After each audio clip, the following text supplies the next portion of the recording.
네, 안녕하세요. 데이터 민주화를 위한 데이터 플랫폼 구축의 여정을 발표를 맡게 된 김민식이라고 합니다. 반갑습니다.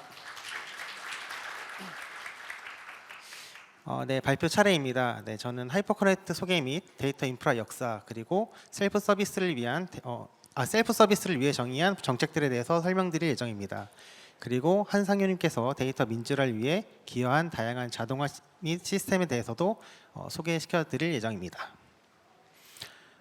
먼저 제목을 이해하기 위해 데이터 민주화에 대해서 간단히 설명드리겠습니다. 데이터 민주화란 기술적 지식이 부족한 사용자도 데이터 조직의 지원 없이 데이터에 액세스하고 활용할 수 있는 것입니다. 이로써 데이터 민주화를 통해 비즈니스 사용자가 신속하게 데이터를 활용하여 각종 이슈를 대응할 수 있도록 돕는 데 있습니다. 여기서 핵심은 누구나 사용할 수 있어야 하며 많은 사용자들이 쓰더라도 질서 있게 데이터가 저장되고 관리가 될 수 있어야 합니다. 하이퍼커넥트는 의사결정을 할 때 데이터 기반으로 하는 경우가 많아 신속하게 데이터를 활용해야 하는 경우가 많았고, 이를 위해 데이터 민주화를 추구하게 되었습니다. 네, 이어서 하이퍼커넥트에 대해서 소개시켜 드리도록 하겠습니다. 하이퍼커넥트는 2014년에 설립된 글로벌 영상 기술 기업입니다. 글로벌 영상 메신저 아자르와 소셜 라이브 스트리밍 서비스인 하쿠나 등의 서비스를 운영 중입니다. 2021년에는 틴더를 운영하는 매치그룹과의 연합을 발표해 글로벌 시장에서의 사업 확장에 주력하고 있습니다. 네, 하이퍼커넥트의 영역에 대해서 간단히 설명드리겠습니다. 하이퍼커넥트는 2014년에 설립되어 아자르를 출시하였습니다. 이후 우수한 기술력을 바탕으로 계속 성장하였으며 2016년에는 세계 최초로 실시간 커뮤니케이션 환경에서 음성 번역 기능을 개발하였습니다. 2019년에는 하쿠나 라이브라는 프로덕트를 출시하였으며 이후에도 하이퍼X, 하이퍼 엔터프라이즈 등 신사업을 꾸준히 런칭하였습니다. 2021년에는 매치그룹과의 연합으로 더욱더 시너지를 발휘할 수 있게 되었습니다. 저희는 이제 기본적으로 데이터브릭스를 도입할 때 셀프 서비스를 염두를 하고 작업을 하였고, 그에 따라 고민해야 할 포인트들이 많았습니다. 데이터를 저장할 때 어디에 저장하고 활용해야 하는가, 그리고 클러스터는 어떤 스펙 및 옵션을 주어서 생성해야 하는가, 워크플로우 코드들은 어떻게 관리해야 하는지 등등 다양한 정책들이 정해져야 사용자분들이 고민 없고 일관성 있게 데이터 브릭스를 사용할 수 있기 때문입니다. 네, 어떠한 고민들을 했고 저희는 어떻게 풀어나가는지에 대해서 설명드리도록 하겠습니다. 처음 데이터브릭스를 도입을 하실 때 그 첫 화면을 보시고 어떻게 꾸려나갈지 좀 고민을 많이 하실 수 있는데, 그런 부분에 좀 도움이 될 수 있을 것 같습니다. 많은 부분에 대해서 고민을 하였지만 오늘은 그중 주요하게 고민했던 부분들을 위주로 간단하게 설명을 드리도록 하겠습니다. 네, 첫 번째로는 컴퓨터 클러스터에 대한 부분입니다. 물론 웹 UI상에서 직접 클러스터를 만들어서 사용하게끔 할 수도 있지만 사용자들이 어떤 스펙을 만들어야 하는지 좀 혼란이 올 수 있고, 관리하는 입장에서도 일일이 클러스터를 보며 확인해야 하기 때문에 어려운 부분이 있었습니다. 따라서 저희는 일괄적으로 클러스터를 생성해드려 본인에게 맞는 클러스터를 선택하여 쓸 수 있게끔 세팅해드렸습니다.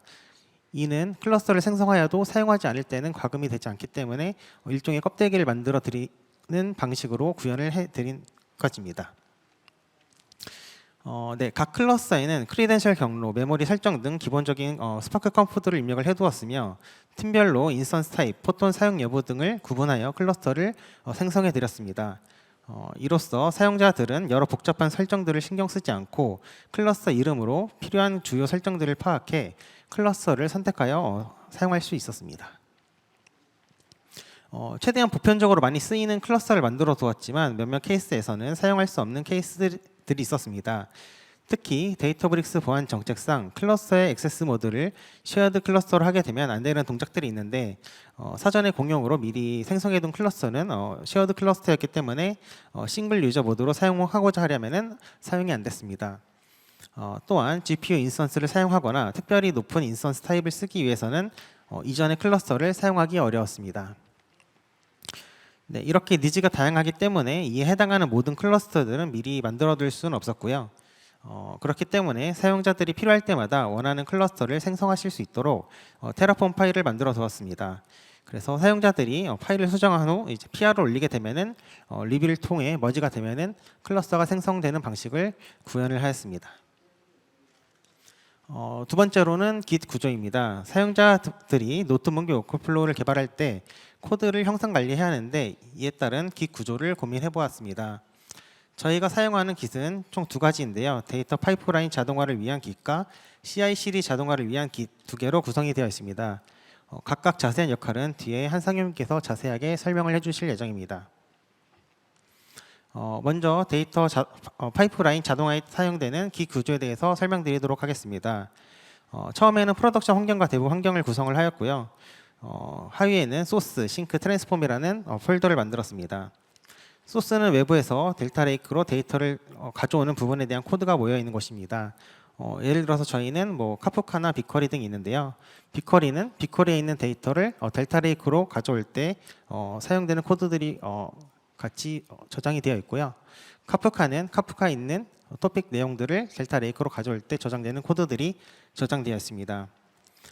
두 번째로는 싱크입니다. 이 폴더는 데이터가 데이터브릭스에서 외부로 나가는 부분에 대한 코드가 모여 있습니다.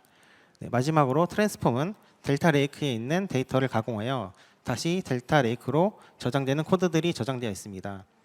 그리고 그 하위에는 매니페스트 폴더가 있어 이렇게 파이프라인에 대한 메타데이터가 저장되고 있습니다. 네, 매니페스트 파일에는 이렇게 토픽명, 주요 옵션, 저장 위치, 주요 컬럼들이 저장되어 있고요. 이 매니페스트 파일을 바탕으로 템플릿 파일을 읽어서 렌더링해 노트북 및 워크플로우 파일들을 만들고 있습니다. 다음은 CI/CD 자동화에 사용되는 Git 구조에 대해서 설명드리겠습니다. 최상위 폴더에는 역시 마찬가지로 프로덕션, 대부 환경으로 구분이 되어 있고요. 하위로 내려가면서 프로덕트, 팀별, 그리고 가장 아래 워크플로우 폴더로 구성이 되어 있습니다. 이렇게 구성하여 각 팀은 본인이 생성하고자 하는 위치에 워크플로우 및 노트북 코드를 작성하여 형상 관리를 하였습니다. 네, 세 번째로는 워크스페이스 구조입니다. 대부분의 코드는 Git으로 관리되었지만 대시보드 및 쿼리 등은 Git을 활용할 수 없는 부분이 있었습니다. 이런 코드를 저장하기 위해서는 워크스페이스 구조도 정의하였습니다. 대부분의 코드는 Git에서 관리가 되고 있기 때문에 워크스페이스에서는 최대한 자율성을 부여드렸고요. 팀별로 폴더를 만들어서 자유롭게 개발할 수 있도록 지원드렸습니다. 네, 그리고 데이터브릭스에서는 SQL 웨어하우스를 생성해야지 SQL 에디터 등 쿼리를 활용할 수 있는데요. 각 팀에서 SQL 에디터 사용을 위해서 SQL 웨어하우스를 어떻게 생성하였는지도 공유드리겠습니다. 처음에는 각 팀별로 SQL 웨어하우스를 생성을 해드렸으나 너무 클러스터가 파편화되고 지속적으로 클러스터가 띄어져 있는 니즈가 있어서 전사 공용의 클러스터를 생성해서 제공을 드리고 있습니다. 동시 쿼리는 클러스터 사이즈를 오토 스케일링을 적용하여 대응하였으며 평소 비용 관리를 모니터링하고 있기 때문에 큰 부담 없이 적용을 할 수 있었습니다. 네, 그리고 데이터브릭스를 사용할 때 다양한 영역에 대한 관리가 필요한데요. 이 관리적인 영역도 설명드리도록 하겠습니다. 잡, 대시보드 및 유니티 카탈로그 등 데이터브릭스의 각 영역에 대해 그룹 단위로 권한을 부여드렸고요. 위와 같이 코드 베이스로 관리가 되었습니다. 그룹을 정의할 때는 단순히 팀명이 아니라 한번 추상화를 거쳐서 회사의 조직 개편과 개발 조직 내부 구조를 분리해서 코드 업데이트가 자주 일어나지 않도록 구분하였습니다. 네, 장표에 있는 그림은 유니티 카탈로그를 롤 베이스로 권한을 관리하는 코드를 붙여보았습니다. 데이터브릭스를 코드 베이스로 관리하거나 비용 추적을 용이하기 위해서는 태그도 같이 추가를 해주면 좋은데요. 저희는 제너럴 태그와 잡 태그를 구분을 하였습니다. 제너럴 태그는 태그를 달 수 있는 모든 곳에 입력이 됩니다. 주로 인프라와 관련된 내용이 적혀 있고요. 비용 추적에 용이합니다. 네, 잡 태그는 잡을 생성할 때 달고 있으며 어떤 유형의 잡이 생성되고 있는지 파악이 되는데 용이합니다. 네, 마지막으로 데이터브릭스의 데이터를 저장하고 활용하기 위해서는 유니티 카탈로그 구조를 정의를 해야 하는데요. 저희는 유니티 카탈로그 구조를 정의할 때 위 부분을 중점으로 고민을 해보았습니다. 네, 첫 번째로는 구조만으로 데이터 사용처를 빠르게 이해할 수 있어야 한다고 생각했습니다. 데이터 사용처를 파악하기 쉬워야지 다양한 팀에서 데이터를 활용할 때 직관적으로 활용할 수 있기 때문이라고 생각했기 때문입니다. 네, 두 번째로는 의도치 않은 구조로 사용 시 바로 인지할 수 있는 게 중요하다고 생각했습니다. 의도된 대로 데이터가 쌓여야지 데이터를 활용할 때도 편리하고 파이프라인상 문제가 발생한 거일 수도 있기 때문에 바로 인지할 수 있기 때문입니다. 그리고 데이터 관한 관리도 중요하기 때문에 이 부분도 고려하였습니다. 네, 저희는 기본적으로 메달리온 방식을 이용을 하였는데요. 이렇게 크게 네 가지 단계로 구분을 하였습니다. 로우 영역, 브론즈 영역, 실버 영역, 골드 영역입니다. 기존에 많이 사용되는 브론즈, 실버, 골드 영역에 더해 로우 영역, 스피드 레이어, 그리고 앱 레이어 영역에 대해서도 설명드리도록 하겠습니다. 첫 번째로는 로우 영역입니다. 로우 영역은 각 데이터 소스에서 첫 번째로 싱크되는 영역입니다. 데이터 파이프라인의 유연성과 관리의 편의성 등을 위해서 ELT 방식을 데이터 파이프라인에 구축을 하고 싶었습니다. 따라서 각 데이터 소스에서 특별한 가공 없이 저장하는 영역이 필요했고 저희는 이를 로우 영역으로 저장하였습니다. 주로 S3, 카프가 있는 데이터를 사용하였고 기존에 저희가 빅쿼리를 많이 사용하고 있기 때문에 빅쿼리의 데이터를 처음에 델타 레이크에 저장하는 부분도 로우 영역에 저장을 하였습니다. 두 번째로는 브론즈 영역입니다. 로우 영역에 있는 데이터를 가공하여 데이터 사용자들이 좀 더 사용하기 쉬운 형태로 가공하는 곳을 부르고 있습니다. 예를 들어서 CDC 데이터 같은 경우 로우 영역에는 대비 지원 데이터 원형 그대로 비포 애프터 컬럼 안에 데이터 변경점이 저장되었다면은 브론즈 영역에는 로우 데이터를 가공하여 머지 인투 구문을 통해 데이터베이스의 모양과 동일하게 가공하여 제공을 해드리고 있습니다. 네, 세 번째로는 실버 영역입니다. 실버 영역은 브론즈 영역을 이용하여 도메인 단위로 테이블을 생성하여 비즈니스 데이터를 좀 더 쉽고 빠르게 확인할 수 있는 영역입니다. 스피드 영역의 경우 도메인 단위로 정의하기는 모호하지만 빠르게 브론즈 영역의 데이터를 가공 및 집계하여 활용하고 싶을 때 사용하는 영역입니다. 이 영역에서 데이터를 활용하고 앞으로 계속 사용하게 된다면 정리해서 실버 영역으로 저장되게 됩니다. 즉 스피드 영역 같은 경우는 약간 임시적인 영역이라고 보시면 될 것 같고요.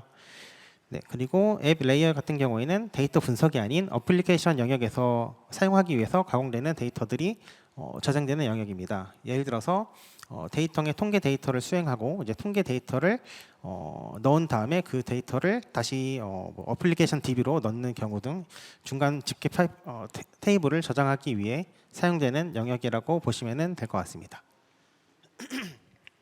네, 마지막으로는 골드 영역입니다. 골드 영역은 이제 실버 영역의 데이터를 집계하여 조인의 개수를 줄이고 비정규화해서 보고 및 대시보드를 위한 테이블들을 저장하는 영역입니다. 데이터 인프라 플랫폼에서 가장 엔드단에서 사용되는 영역이라고 보시면 될 것 같습니다. 네, 지금까지 효율적인 데이터 셀프 서비스를 위한 데이터 정책을 고민한 부분에 대해서 발표드렸습니다. 네, 다음으로는 이런 정책들을 바탕으로 데이터 민주화를 위해 자동화를 한 부분을 한상윤님께서 발표를 해주실 예정입니다. 네, 안녕하세요. 데이터 민주화 향상을 위한 데이터브릭스 자동화를 발표하게 된 한상규입니다. 네, 이번 저의 발표는 Automating Kafka to Databricks 그리고 데이터브릭스 기도스 그리고 사용 사례를 발표하겠습니다. 네, 위에서 정의한 가버넌스를 바탕으로 데이터브릭스가 이제 사내 델타 레이크 및 데이터 민주화의 툴의 기능을 수행하기 위한 가장 큰 두 가지 전제 조건이 있습니다. 이제 첫 번째 전제 조건은 이런 사내의 모든 데이터를 데이터브릭스로 안정적이게 적재할 수 있어야 된다는 것이며, 이제 두 번째 전제 조건은 이렇게 적재된 데이터를 바탕으로 이제 누구나 쉽게 데이터를 가공 및 활용할 수 있어야 합니다. 예, 사내의 모든 데이터를 데이터브릭스에 안정적으로 적재해야 된다는 키워드부터 살펴보겠습니다. 이제 사내의 많은 데이터가 많은 어플리케이션, 스토리지, 데이터베이스, 이벤트 허브로 이밋되고 있지만 이제 하이퍼 커넥트는 이벤트 허브인 카프카가 이제 매우 중요했습니다. 이제 저희가 카프카에 집중한 이유는 다음과 같습니다. 이제 만약 사내에 모든 데이터를 넣을 때 이제 각각의 케이스를 이제 전부 대응하려면 이제 중앙화 및 오토메이션이 번거롭고 데이터의 무결성을 확인하기가 쉽지 않습니다. 또한 개별 이용자들은 어떤 툴을 이용해야 할지 혼란이 오게 됩니다. 따라서 저희는 이제 데이터브릭스 도입 전에 이제 다양한 카프카 컴포넌트 툴들을 이용하여 그 모든 사내 데이터가 카프카로 스트리밍 되도록 그 아키텍팅을 하였습니다. 데이터베이스의 원천 데이터를 가져올 때는 CDC를 활용했으며 오브젝트 스토리지 데이터를 가져올 때는 벡터 등 다양한 툴을 이용하여 모든 원천 데이터를 카프카에 스트리밍했습니다. 따라서 이제 현재 사내의 모든 데이터는 카프카로 중앙 집중되는 형식이라 카프카 투 데이터브릭스만 오토메이션을 할 수 있으면 모든 사내 원천 데이터를 손쉽게 가져올 수 있습니다. 네, 이제 카프카로 모든 데이터를 모았으니 어떻게 카프카에서 데이터브릭스로 데이터를 안정적으로 싱크할 수 있을지 고민하기 시작했습니다. 이제 안정적으로 카프카에서 DBX로 싱크하려면 여러 가지 전제 조건들이 필요합니다. 우선 첫 번째로 준실시간으로 카프카 데이터를 데이터브릭스로 싱크할 수 있어야 합니다. 그리고 자동으로 테이블을 생성하고 스키마를 생성하며 이그젝트 원스를 보장해야 됩니다. 또한 매우 하일리 스케일러블하며 자동화가 쉬워야 됩니다. 이러한 전제 조건을 바탕으로 저희는 여러 가지 테스트를 진행했습니다. 네, 저희는 이런 해당 요구사항을 위해 카프카 커넥트를 사용했습니다. 이제 카프카 커넥트는 그 아파치 카프카와 다른 데이터 시스템 간의 스케일링이 가능한 안정적인 스트리밍 데이터 파이프라인을 구축하는 프레임워크입니다. 저희는 기존의 카프카 커넥트 사용 경험이 매우 풍부했기 때문에 이제 가장 빠르고 안정적이게 작업할 수 있는 카프카 싱크 커넥터로 초기 디자인을 잡았습니다. 네, 초기에 저희는 데이터브릭스 델타 레이크 싱크 커넥터와 이제 직접 빌드한 델타 레이크 싱크 커넥터를 사용을 했는데요. 스키마 관련 기능을 충족하지 못해서 다른 방법을 찾아봤습니다. 저희는 이제 S3 싱크 커넥터와 데이터브릭스의 오토로더라는 기능을 POC를 진행을 했고요. S3 싱크 커넥터를 이용하여 S3 싱크를 진행하고 스파크 클러스터에서 오토로더 기능을 통해 유니티 카탈로그에 싱크하는 구조로 디자인을 하였습니다. 이 경우 저희가 원하는 모든 요구사항을 충족했습니다. 준실시간으로 싱크가 가능하였으며 하일리 스케일러블 했습니다. 또한 오토로더의 기능을 활용하여 스키마 자동 생성 및 업데이트가 가능했습니다. 이제 S3 같은 경우 데이터를 이그젝틀리 원스 딜리버리가 가능하여 데이터의 무결성을 이제 보장할 수 있고요. 매우 하일리 스케일러블합니다. 이제 또한 커넥터의 DLQ 기능을 활용하여 문제가 발생했을 때도 데이터를 유실 없이 안전하게 쉬핑할 수 있습니다. 또 오토로더 또한 굉장히 다양한 피처들이 있는데요. 그중 이제 제가 가장 좋아하는 기능은 자동으로 스키마를 추론을 하고 메시지에 스키마가 변경되었을 시 이를 자동으로 감지하여 스키마를 업데이트를 자동으로 시도합니다. 또한 스키마 업그레이드가 불가능하게 될 시 레스큐 컬럼의 데이터를 적재하여 유실이 없도록 합니다. 네, 이러한 이점을 확인한 후에 저희는 S3와 오토로더의 조합으로 결정했습니다. 우선 해당 조합을 이용할 경우 다양한 오토메이션 툴들이 필요한데 다음과 같은 어셋들이 배포되어야 합니다. 이제 각 개별 토픽을 컨수머할 S3 싱크 커넥터 설정이 필요하며 이를 컨수머할 오토로더 코드 노트북과 노트북을 주기적으로 수행할 데이터브릭스 워크플로우가 필요합니다. 따라서 총 3가지 툴을 사용했습니다. 첫 번째로 S3 싱크 커넥터를 싱크하기 위해서는 아르고 CD를 활용했습니다. 현재 저희 카프카 커넥트는 쿠버네티스 위에 프로비저닝 되어 있으며 카프카 커넥터 및 커넥터는 CRD로 관리되고 있습니다. 따라서 S3 CRD를 배포할 파이프라인이 필요하여 사내에서 사용하던 아르고 CD를 활용했습니다. 데이터브릭스 워크플로우 S3 싱크 커넥터 및 노트북 설정을 템플레이팅할 툴이 필요했습니다. 해당 툴은 GitHub 액션으로 코드를 작성하였습니다. 이제 데이터브릭스 워크플로우 및 노트북 배포할 툴이 필요합니다. 해당 툴은 이제 데이터브릭스에서 제공하는 어셋 번들이라는 CI/CD 툴을 활용하였습니다. 이제 조금 더 자세하게 설정을 살펴보겠습니다. S3 싱크 커넥터 같은 경우 다양한 케이스를 대응하기 위해 해당 방식의 템플릿을 작성하였습니다. 이제 이 다양한 기능 중에 그 아워리 파티셔너 설정이 굉장히 중요한데요. 이제 해당 기능을 사용할 경우 S3 싱크 커넥터에서 이그젝틀리 원스 딜리버리를 사용할 수 있습니다. 또한 오토로더에서 레코드 기반 타임스탬프 파티셔닝을 수행을 할 수 있습니다. 또한 이제 저희가 직접 개발한 카프카 커넥트 커스텀 SMT도 포함시켰습니다.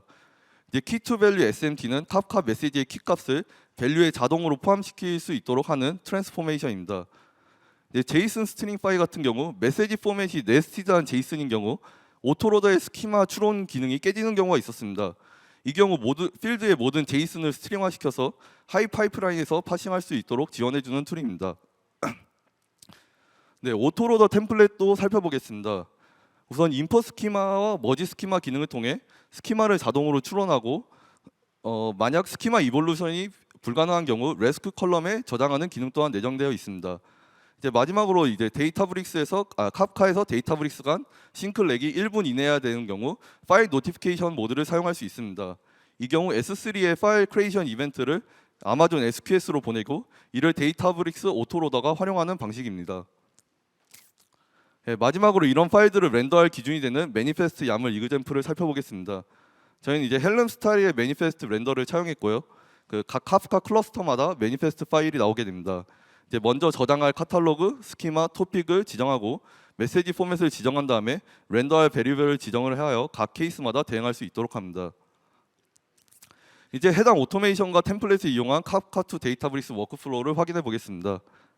첫 번째 이제 추가될 토픽에 대해서 미리 정의된 매니페스트 파일을 수정하고 PR을 올립니다. 이제 기본적으로 저장할 카탈로그, 스키마, 메시지 포맷을 명시합니다. 이제 사용자는 GitHub PR에서 렌더 커멘트 창에 입력합니다. 이후 트리거를 통해 매니페스트 파일을 통해서 그 노트북 워크플로우 및 S3 싱크 커넥터를 생성합니다. 이제 마스터의 머지가 된 경우 이제 GitHub 액션에서 어셋 번들과 argo cd 트리거를 이용해서 필요한 어셋들을 프로비저닝합니다. 네, 이러한 툴을 개발해서 저희는 이제 사내 데이터 허브인 카프카에서 데이터브릭스를 매우 안정적이고 높은 확장성으로 싱크할 수 있게 되었습니다. 현재 약 300개의 토픽, 초당 1GB 정도의 데이터를 데이터브릭스에서 카프카로 이제 싱크 중이며 이제 계속 데이터 싱크는 늘어나고 있습니다. 유저들은 이제 매우 간단하게 매니페스트 파일을 수정한 다음에 PR을 제출하는 것만으로 카프카 데이터를 데이터브릭스에서 손쉽게 싱크할 수 있게 되었습니다. 네, 이제 데이터는 카프카를 통해서 안정적으로 shipping이 되고 있는 상황인데요. 이제 다음 스텝에 대해서 고민하기 시작하게 되었습니다. 이제 이러한 데이터를 잘 사용할 수 있게 하는 리퀘어먼트는 다음과 같습니다. 이제 카프카를 통해서 이제 잘 적재된 데이터를 데이터브릭스 사용자들이 편하게 노트북을 이용해서 가공 및 어플리케이션화할 수 있어야 합니다. 이제 그러기 위해서 어플리케이션이 될 노트북을 사용자가 손쉽게 작성할 수 있어야 하며 워크플로우를 손쉽게 배포할 수 있어야 합니다. 네, 이러한 리퀘어먼트를 달성하기 위해서 우선 유저의 데이터브릭스 사용 워크플로우가 어떻게 될지 고민했습니다. 네, 따라서 다음과 같은 워크플로우를 도출하였습니다. 이제 먼저 유저는 데이터를 확인하고 이러한 데이터를 가공하기 위해서 노트북 개발을 진행합니다. 이때 데이터브릭스 UI나 본인이 익숙한 로컬 환경에서 개발을 진행합니다. 이후 노트북이 원하는 대로 동작하는지 이제 실제 데이터 기반으로 테스트를 수행합니다. 다음에 어플리케이션이 사용자가 원하는 스케줄 및 설정에 의해 돌아가도록 워크플로우를 작성하고 배포를 진행합니다. 이제 먼저 유저 개발 및 테스트 환경을 어떻게 구성했는지에 대해 설명을 진행하겠습니다. 먼저 유저들은 이제 위에 설명한 그 데이터브릭스 가버넌스에 따라 워크스페이스 혹은 Git 레포를 선택을 합니다. 이후 자신이 원하는 웹 UI나 ID에서 노트북을 작성합니다. 작성 후 실제 데이터를 기반으로 노트북이 원하는 대로 돌아가는지 테스트를 수행합니다. 이제 테스트를 수행 시 이제 저희가 가버넌스에 미리 프로비저닝되는 클러스터를 사용할 수 있고요. 그리고 로컬 ID에서 테스트를 하고 싶은 경우 ID에 연관된 플러그인을 깔아서 사용할 수도 있습니다. 이제 먼저 유저 개발 및 테스트 환경이 잘 구축되었으니 이제 워크플로우 생성 및 배포를 진행할 차례입니다. 워크플로우 배포 프로세스에 대해서 자세히 살펴보겠습니다. 이제 워크플로우를 배포를 하는 방법은 매우 여러 가지 방법이 있습니다. 먼저 이제 데이터브릭스에서 제공하는 UI 툴을 이용해서 워크플로우 설정 및 배포를 진행할 수 있습니다. 하지만 이렇게 되면 문제점이 있습니다. UI로 설정 및 배포를 진행을 하게 되면 간단하게 원하는 워크플로우를 배포할 수 있지만 매뉴얼하게 입력해야 되는 값들이 너무 많습니다. 따라서 저희는 이제 가버넌스에 따른 워크플로우 프로비저닝을 자동화해야 된다고 결론을 지었습니다. 하지만 어떤 이런 자동화를 수행할 수 있을까요? 이제 저희는 데이터브릭스에서 제공하는 어셋 번들이라는 툴에 주목했습니다. 데이터브릭스 어셋 번들은 데이터브릭스 프로젝트를 IAC 기반으로 프로비저닝할 수 있게 만든 도구입니다. 어셋 번들은 이제 간단한 야물 형식을 사용하고요. 매우 손쉽게 데이터브릭스 잡, 워크플로우, DHT 파이프라인을 배포할 수 있습니다. 이러한 데이터브릭스 어셋 번들을 사용하기 위한 워크플로우는 다음과 같습니다. 먼저 배포 환경을 구성하고 연관된 번들, 잡 컨피그 파일 생성 및 테스트를 수행하는 스텝과 이후 이 설정이 맞는지 밸리데이션을 수행한 후에 번들을 배포하는 스텝이 있습니다. 먼저 어셋 번들 컨피그 설정 및 번들 크리에이트하는 플로우에 대해서 살펴보겠습니다. 우선 이제 워크플로우 어셋 디플로이 환경을 설정할 때 좀 여러 가지 불편한 점이 있어서 이를 개선해야 했습니다. 첫 번째 직면한 불편한 점은 번들 배포 환경 파편화 문제였습니다. 이제 각 사용자가 이제 개별 로컬에서 번들 디플로이 설정을 일일이 하게 하는 건 어렵습니다. 약간 중앙화된 세팅을 해서 개별 사람들이 이 설정을 개별 로컬에 설정하지 않도록 해야 합니다. 두 번째는 이제 매우 복잡한 워크플로우 컨피그 설정입니다. 데이터브릭스 워크플로우 설정을 이제 직접 하게 되면은 정말 너무 많은 파라미터들이 있습니다. 이런 워크플로우를 복잡하게 유지하면은 그 사용자들은 어떻게 설정해야 될지 혼란이 오게 됩니다. 어느 정도 정리된 템플릿을 기반으로 유저들이 손쉽게 사용할 수 있도록 자동화가 필요했습니다. 번들 디플로이 인부 설정 및 오스 설정은 이제 데이터브릭스 GitHub 액션을 통해 해결하였습니다. 데이터브릭스에서 제공하는 GitHub 액션을 통해서 설치를 진행하고 디플로이를 진행한 봇 유저 생성 후 오스를 부여하였습니다. 이렇게 설정을 하면은 GitHub 액션에서 데이터브릭스 번들 관련 커맨드를 수행할 수 있게 됩니다. 이제 두 번째 문제는 이제 매우 복잡한 워크플로우 컨피그 설정 또한 크게 단순화시켰습니다. 유저들이 이제 복잡한 워크플로우 설정을 손쉽게 할 수 있도록 템플릿화를 해서 제공하는 것을 목표로 삼았습니다. 이제 첫 번째 그림을 보시면은 그 유저들은 이제 간단한 밸류 시점 야물을 이제 작성하게 됩니다. 이때 뭐 헬름 차트 아이디어의 바탕으로 이제 매우 간단한 파라미터만 작성하게 되면 연관된 모든 번들 및 디플로이 파일들이 생성되도록 하였습니다. 이제 유저들이 작성한 밸류 시점 야물 파일을 기반으로 번들을 렌더를 진행하고요. 이때 GitHub 액션이 트리거돼서 템플릿에 따라 풀 번들 컨피그를 만들게 됩니다. 이제 어셋 번들 컨피그를 밸리데이션을 하고 디플로이하는 과정에 대해서 살펴보겠습니다. 이제 유저들은 이제 렌더된 컨텐츠를 확인하고 그 슬래시 밸리데이트 커맨드를 수행합니다. 이때 GitHub 액션이 수행이 돼서 데이터브릭스 번들 밸리데이트를 수행하게 됩니다. 밸리데이션이 통과되면은 마스터에 머지 가능한 상태가 됩니다. 이후 데브옵스 팀과 데이터 팀이 확인한 후 마스터의 머지 시 GitHub 액션이 수행되어 워크플로우가 배포됩니다. 이때 디프 파일을 체크한 후에 데이터브릭스 번들 디플로이 커맨드를 수행합니다. 이후 배포 결과를 슬랙에 전송하여 디플로이 결과 및 워크플로우가 잘 배포되는지 UI와 슬랙을 통해 확인할 수 있습니다. 이러한 자동화된 GitOps 플로우를 통해서 얻은 다양한 장점들이 있습니다. 유저들은 노트북을 작성한 다음에 간략한 워크플로우 설정만 인지하면은 데이터브릭스에 매우 손쉽게 배포 가능하게 되었습니다.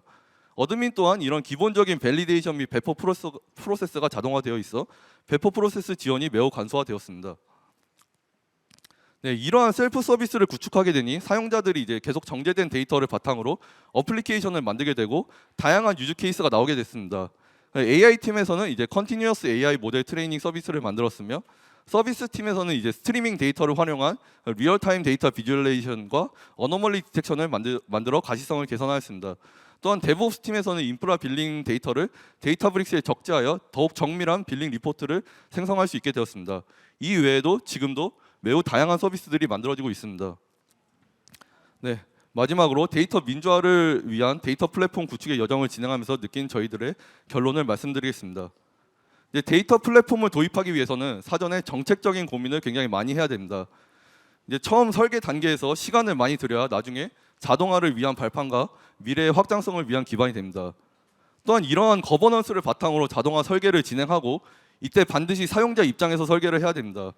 사용자 입장에서 설계를 해야 셀프 서비스에 사용자 인입이 쉬워지고 사용자가 이용하면서 수많은 데이터 및 경험이 쌓이면서 하나의 플랫폼 형태로 동작하게 됩니다.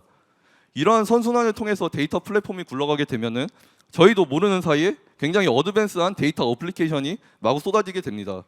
저희도 이제 막 데이터브릭스를 시작했을 뿐이며 데이터 민주화를 위해 지속적으로 시스템을 발전시키면서 디자인을 하고 있습니다. 네, 발표를 들어주셔서 감사합니다.